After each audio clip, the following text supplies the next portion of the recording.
وطني وطني وطني وطني وطني وطني وطني وطني وطني وطني وطني وطني وطني وطني إن جار الزمان.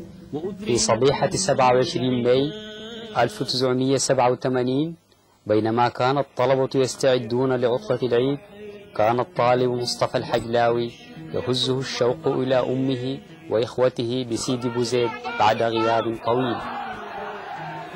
داهمت قوات البوليس مبيت رأس الطابية واقتحمت البيوت، وحاول الطلبة الإفلات من كل المنافذ، فهوى الشهيد مصطفى من الطابق الثالث. نقل على إثر ذلك إلى المستشفى حيث اصطفاه الله شهيدا، فكان مشعلا جديدا على درب الانعتاق.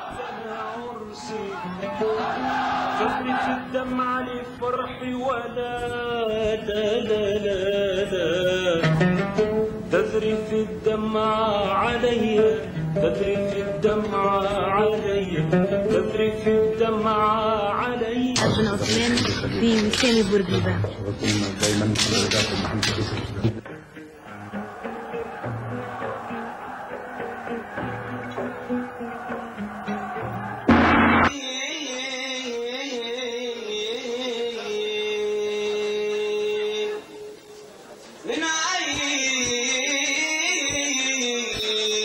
من عيني خضر اليوم سكت الدمع على خدها حتى طفت شمعة، طفت شمعتها لما سكتت على ضوها دمعتها.